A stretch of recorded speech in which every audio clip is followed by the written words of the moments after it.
বিজ্ঞানের যুগে দাঁড়িয়ে হাইলাকান্দি আজ অন্ধবিশ্বাসের রাজধানী।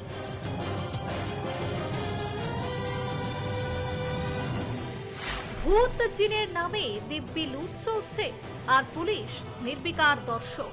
আমি আপনার একটু লাইক করিবা স্বভাবে আপনারা এখানে রাখেন। রমরমিয়ে চলছে ছালি বাবার ভণ্ডামির ব্যবসা। ফুটপাতের বিক্রেতা কিভাবে হঠাৎ কোটি টাকার মালিক হলো?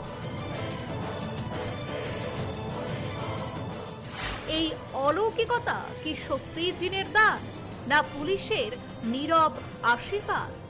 ক্যামেরার সামনে যে ভণ্ড বাবাকে আপনারা দেখছেন তার নাম ছালি বাবা। তিনি দাবি করেন তার মধ্যে রয়েছে ঐশ্বরিক শক্তি। ক্যামেরার সামনে ছালি বাবা দিব্যি ভূত জিনের সঙ্গে আলাপ চালান। নিজের ঘরকে বানিয়ে ফেলেছেন অলৌকিক কল সেন্টার আর মোবাইল নাম্বার দিয়ে মানুষের দুঃখের অনলাইন সমাধান দেন।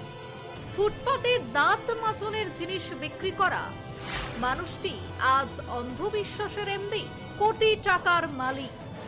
যেন ভূতের হাতেই লেখা তার ভাগ্যরেখা।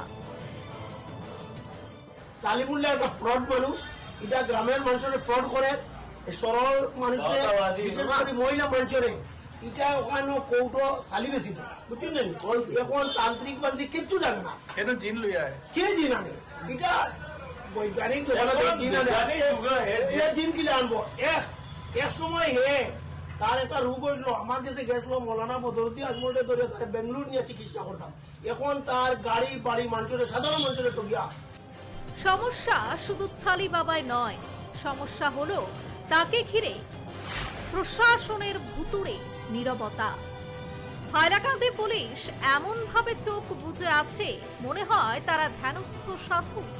অপরাধ দেখলেও অদৃশ্য শক্তির দোহাই দিয়ে এড়িয়ে যায়। মানুষ সর্বশান্ত হচ্ছে, পরিবার ভাঙছে, অথচ আইন যেন বোতলবন্দি চীন। এটা আমি প্রশাসনের কাছে অনুরোধ, এই সালিমুল্লাহর অতি সত্ত্বর আওতায় আনাও। ধর্মগ্রন্থ ভালো মতো পড়া জানে না, এবিসিডি বই পড়া জানে না, এই যে বন্যভূতর বই পড়া জানে, কিচ্ছু জানে না। আমি দেখছি হাইলাকান্দির একটা বিজ্ঞান সমিতি আছে, তারা অ্যাওয়ারনেস করে মানুষের কুসংস্কারটা কি, তারা এটা কিটা করে, তারা এটা দেখে নাকি। আর বিজ্ঞান মনস্ক সংগঠন নাম আছে আওয়াজ নেই। তারা হয়তো ভাবছে জিনের সঙ্গে তর্ক করা বিজ্ঞানের পাঠ্যক্রমেই নেই। ফলে ছালি বাবার মঞ্চে যত আলো, বিজ্ঞানীদের মাইক ততই নিঃশব্দ। এখানে ভূত নেই, জিন নেই, আছে শুধু ভয় আর প্রতারণার বাজার। আর সেই বাজারে সবচেয়ে দামি পণ্য হলো মানুষের অসহায় বিশ্বাস। প্রশ্ন একটাই, আর কবে ঘুম ভাঙবে প্রশাসনের?